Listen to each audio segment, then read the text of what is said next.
up, everyone? It's Cannan, back with another video, and you know, there is nothing more that I enjoy than reading clickbait, very rushed, put together top 10 lists.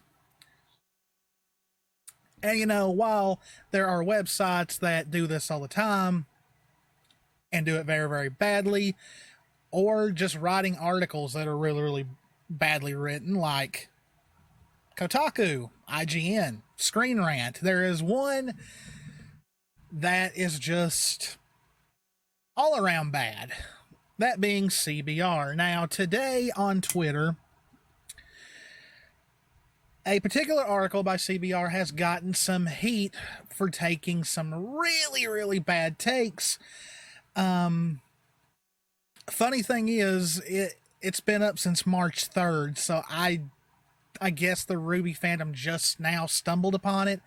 I don't know, but I decided to glance through it, and I was like, oh man, I've got to make a video on this. This is so badly done.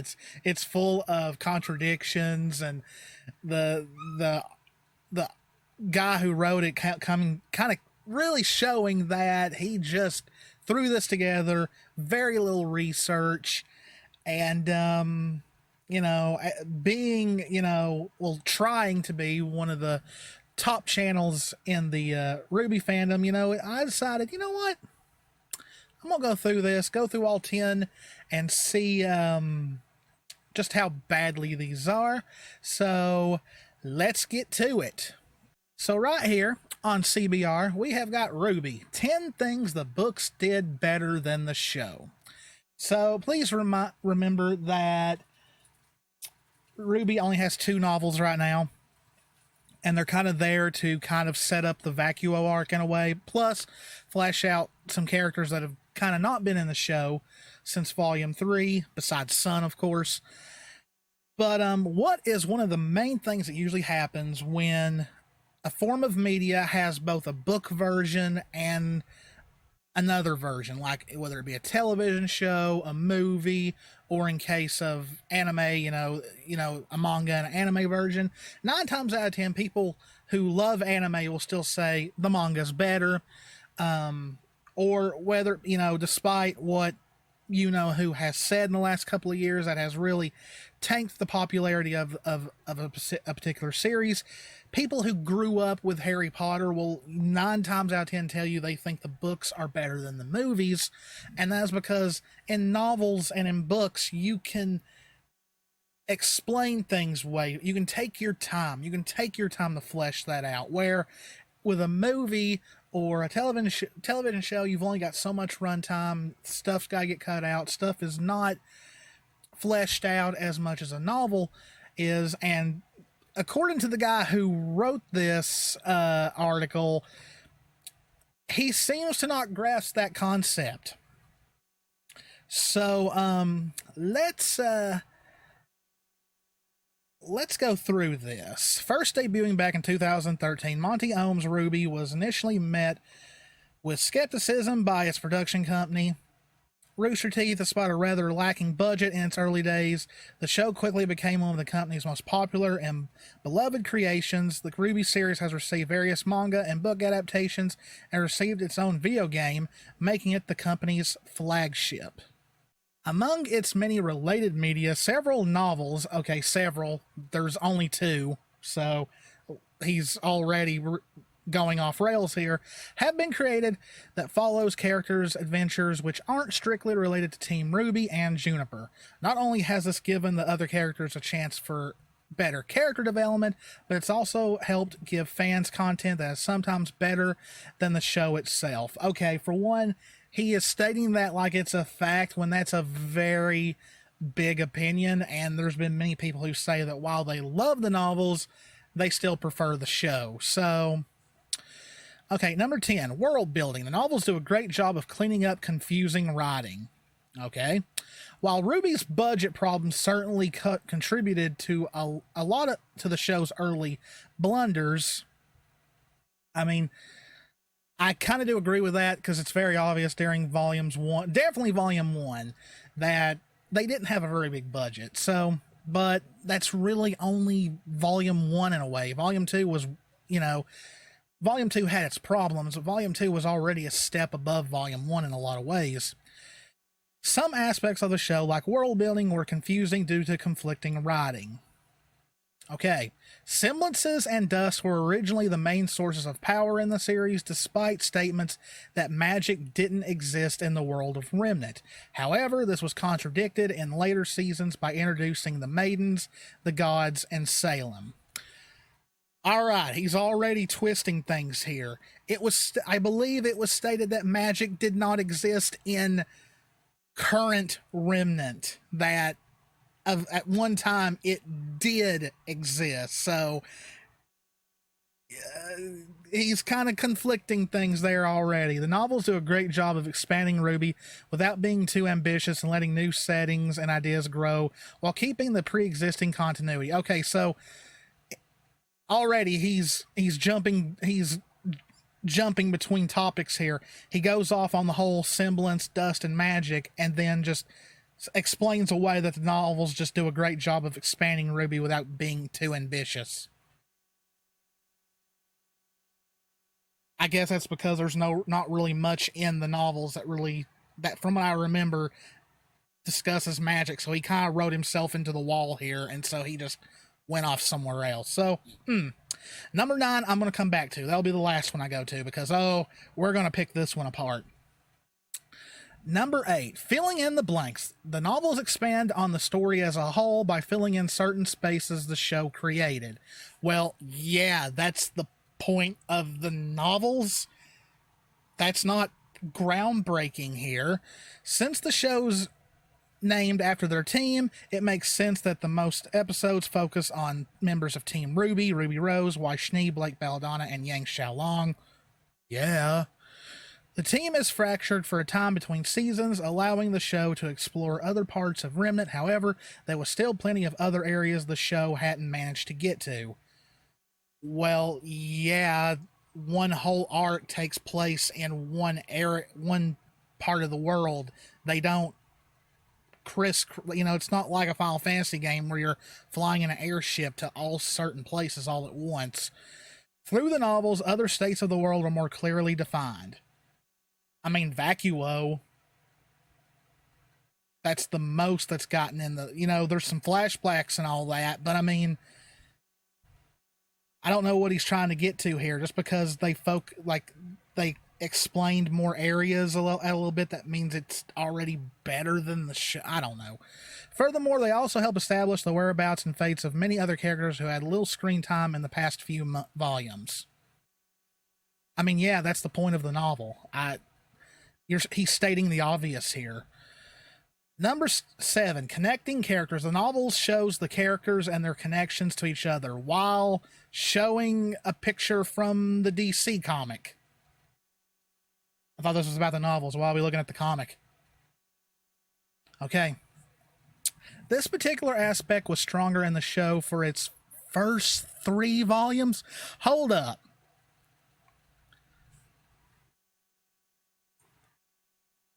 This was better in the first 3 volumes? Okay, yeah, you already lost me there. The majority of RWBY's cast of characters were all students and professors brought together by the need to train and educate themselves to become the famed hunters and huntresses of Remnant. So what I'm already getting is simple slice of life with a little bit of fighting monsters is better. Am I misconstruing that? Because that's all I got from that. During the conclusion of Volume 3, the cast scattered, which admittedly gave many of them the chance to develop, which is true, and grow thanks to their more isolated settings. That's true. Still, pulling everything back together took time. I mean, 1.5 volume. I mean, all of Volume 4 and most of Volume 5. I mean, that's not a lot of time. And at certain points felt a bit forced. What? The novels are more free-flowing, and everything falls into place, including how and why characters are interacting with each other.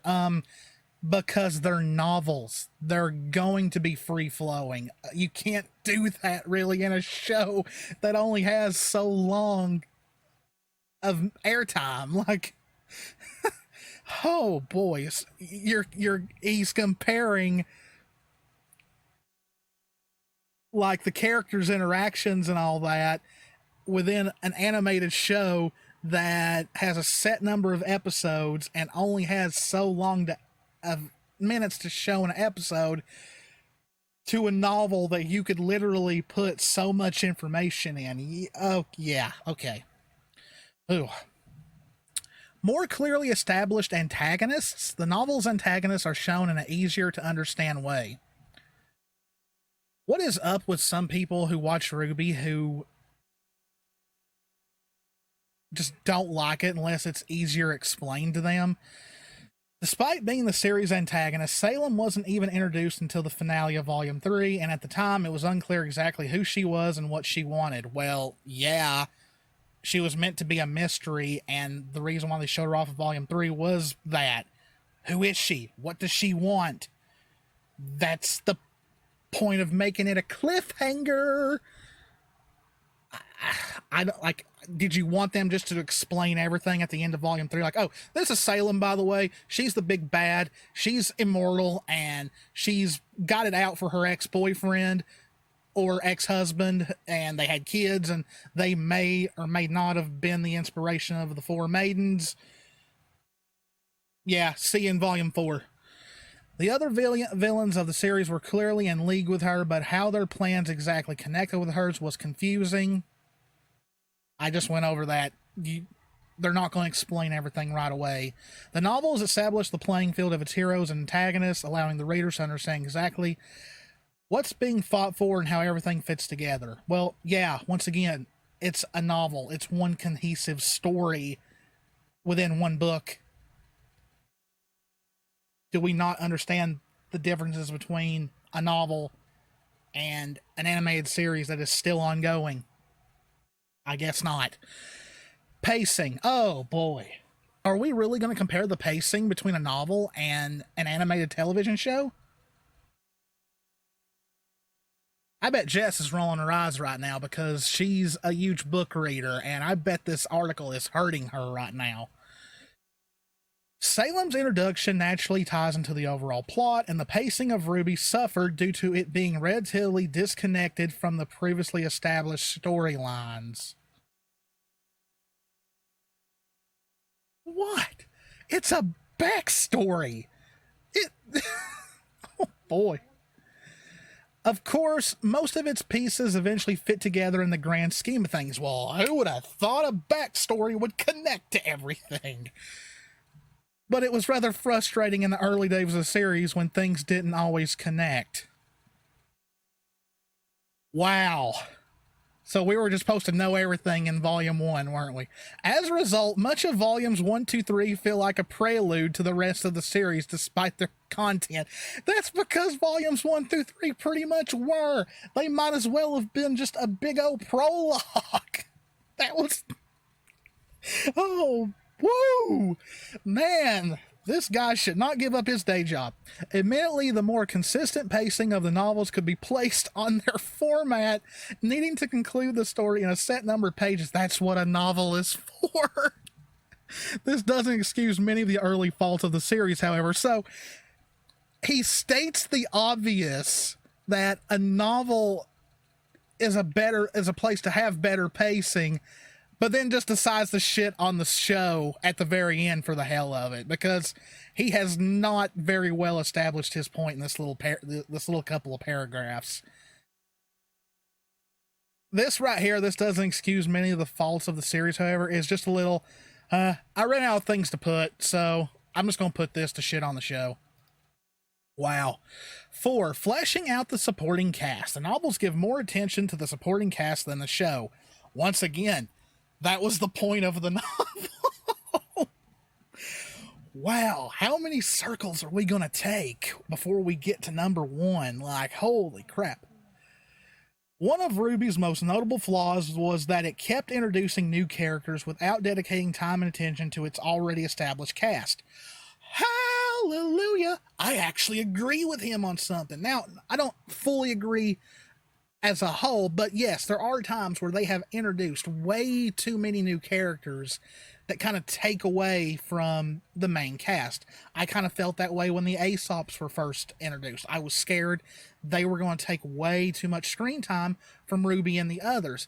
That turned out not to happen, but yes, I do think this is something that the series does kind of suffer from, which is kind of why I'm hoping that Volume 9 more just focuses on Team Ruby in that other world and them trying to get out than anything else. We don't need any new characters for right now. Maybe maybe bring Team Coffee back and Team Sun in Jean and Nora and Ren and Winters and all them portion if we do see Vacuo any, but no new characters yet. Wait till Volume 10.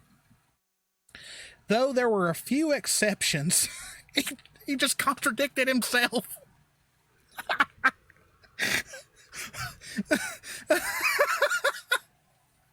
He just contradicted himself in one sentence, pretty much. It was hard to grasp many of the characters' main motivations and backstories, something the show's fandom made light of many times over. Yeah, but like the ones that have made light of that are expecting like a character's whole entire life story to be told within one volume.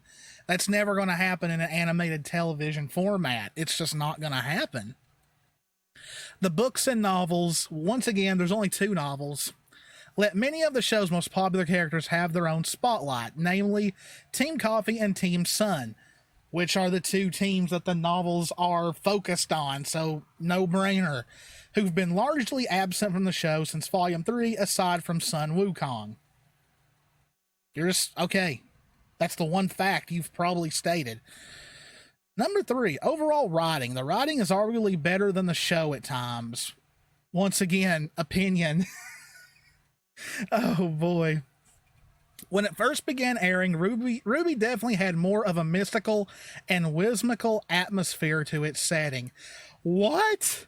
Volume 1, 2, 3, mystical and whimsical? Are you serious?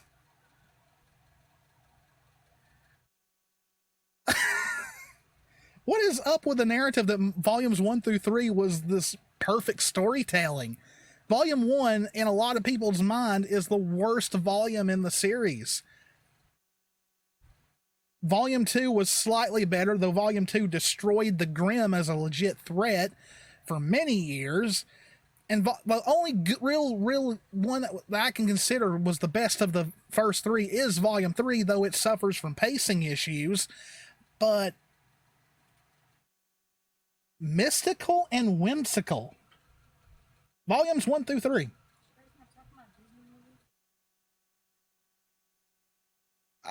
My gosh. Okay, it has more than outgrown as the series progressed. Really? There's nothing mystical about the current volumes? I mean, you got genies from a lamp and... Okay, now on its 8th volume, the series has evolved into a darker, more gripping story that intertwines issues such as racism, trauma, LGBTQIA plus identities and experiences, and mental illness with its overall narrative. So, are you saying the simple, mystical, and whimsical things of volumes 1 through 3 is better than the later volumes because they tackle all these issues? That's not a good look. That's a really, really bad take. Like, really. As RWBY first began to change the tone of its story, there were times when the writing felt out of place and odd. I think you're confusing that maybe now volumes 1 through 3 kind of feel out of place and odd sometimes compared to the rest of the series, because, you know, 1 through 3 were the setups, where 4 to 8 is like the actual plot. Could it be? Prologue, main plot, ending. That's storytelling, isn't it? Oh boy. I think I could give this guy a run for his money. Hire me, CBR. I bet I could write a way better top 10 list than this. It seemed like the show was unsure of the direction it wanted to go. Boy, you just went on Reddit and read some comments, didn't you? The books are more consistent with each other in terms of tone, making it much easier to move from one tile to the next. Once again, it's a novel. It was written A through Z. Like, does this guy not know how books are written? Like, seriously. Oh, boy. Number 2, focus. The plot lines are more focused on the topic at hand. Oh, my gosh.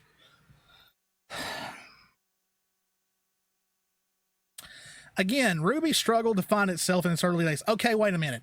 RWBY struggled to find itself in its early days, yet right up here,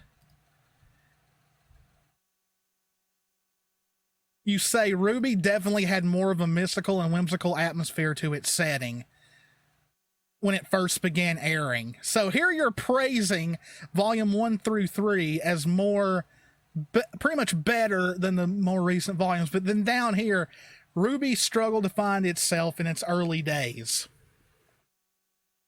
You just made yourself a hypocrite in two, like, oh my God. Despite its entertainment value, oh boy, there were many instances where the show had plenty of highly stylized action and tender character moments, but no direction to take them. They took the direction. You know, it's happening now. Like, oh my gosh.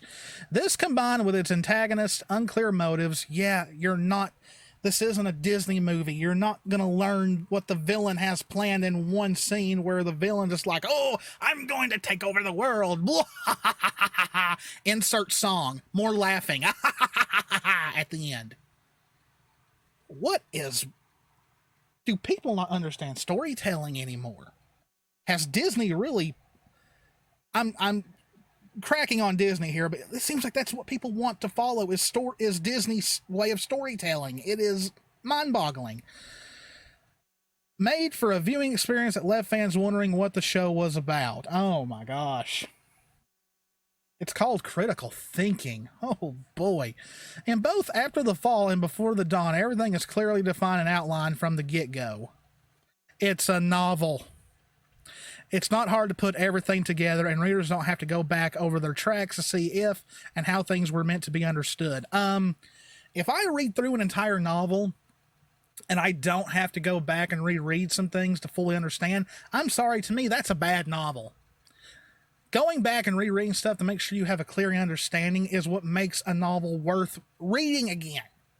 Like, pretty much what he's saying is, if it's too hard, it's not good. Oh, boy. Number 1. Characterization. Characters receive the attention and character development they deserve. It's a novel. They have time to flesh that out in a novel in one sitting, not in an animated television show that is still ongoing, where the story is still going. What are you talking about? Perhaps this can be a credit. Oh my gosh. Perhaps this can be accredited to how most of the characters in RWBY's novels were pre-established in the show. Still, regardless. So you pretty much, oh my gosh, you pretty much just destroyed the point of this number 1 in one sentence. And then put still regardless. I bet you anything, this guy sat there for about 30 minutes to an hour. What can I put after this? The novel's characterizations came off far stronger than those present in the show. Once again, it's a novel. Readers can get a clearer feeling for characters and their motives. Once again, it's a novel. You can write everything you need to that you can't put in television form. And decisions don't seem out of place or simply there to drive the plot. Oh my... What the characters are doing makes sense. Wow. I have never seen someone in one paragraph completely destroy the point of the paragraph and then just go off in some kind of drivel that literally just like, oh man, this, I'm losing brain cells. Okay. So let's go to topic 9, which is the one that caused a lot of people to be mad about. Number 9, LGBTQIA plus representation. The novels presents LGBTQIA plus characters in a better light than the show. Oh, okay. This particular topic isn't as big as it once was. What? With several queer characters and LGBTQIA plus storylines being given proper attention. Hold up. You just said the novels present LGBT characters in a better light than the show, yet in the very first sentence, this particular topic isn't as big as it once was, with several queer characters and LGBTQIA plus storylines being given proper attention.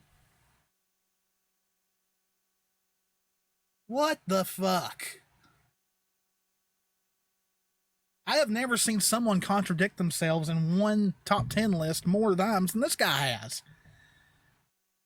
This guy probably wrote this up in under 1 hour and just looked up a bunch of Reddit posts. Like, cause this is, oh man. However, there's always a however in there. The show has gained criticism for queerbaiting, where particular characters are teased about being romantically involved but never become a couple. Okay. We know who this is about. This is about Bumblebee.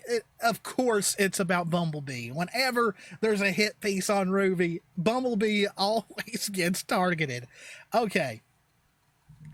Where particular characters are teased about being romantically involved but never become a couple. Okay, for one, Blake and Yang's relationship is still building. It's what we call a slow burn.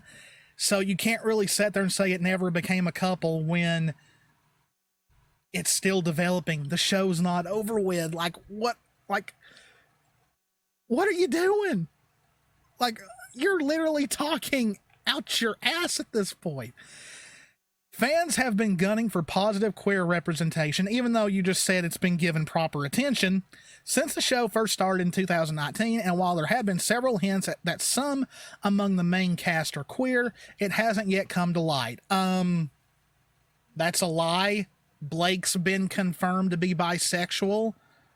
Does bisexuality not count to you, CBR? What? That's a definite false statement. Like, you did not do any research at all, obviously, or you got your research from totally the wrong people. The novels don't skirt around the fact that LGBTQIA plus people exist, nor do they drag anything out for the sake of keeping their audience. Does Ilya not exist? Does the Terracotta family not exist? What the fuck? What is... It's the greatest troll ever. This has got to be the biggest trolling clickbait I have ever seen. Coco Adele is written as a proud lesbian. Hey, a true statement for once. And Scarlett David is revealed to be in a relationship with Nolan Porfirio. Actually, I don't think they're actually dating. I think they're just building it up. It's been a while since I've read it, but I'm pretty sure it's not official yet. So, in this, he not only contradicts himself, but says, unlike the show, the novels don't skirt around that LGBTQIA plus people exist, where Blake has been confirmed bisexual. Ilya, the first character to ever be confirmed to be LGBT, and you just skirt over, like, what? And then you have the Terracotta family, Jean's own sister, who is married to a woman. They have a kid together. Oh, but that's skirting around it.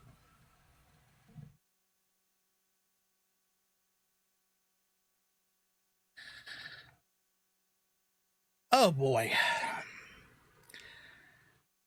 I'm not going to put the link to this in the description because this does not deserve any clicks. This is a poorly put together top 10 list. It's badly written. It's full of contradictions. It's got some of the worst examples ever, and it completely ignores several things. like, it's been up since March 3rd. How did this not get more attention till now? I have no idea. But yeah, hope you guys enjoyed it. If you did, please hit the subscribe button, hit the notification bell, click that like button. Man, I think I need a Tylenol or something after this. This gave me a headache. As always, guys, this is Canaan. Me and Jess love you all very, very much. Stay safe out there. Take care of yourselves. Avoid clickbait sites like this. And I'll see you in the next one. See ya.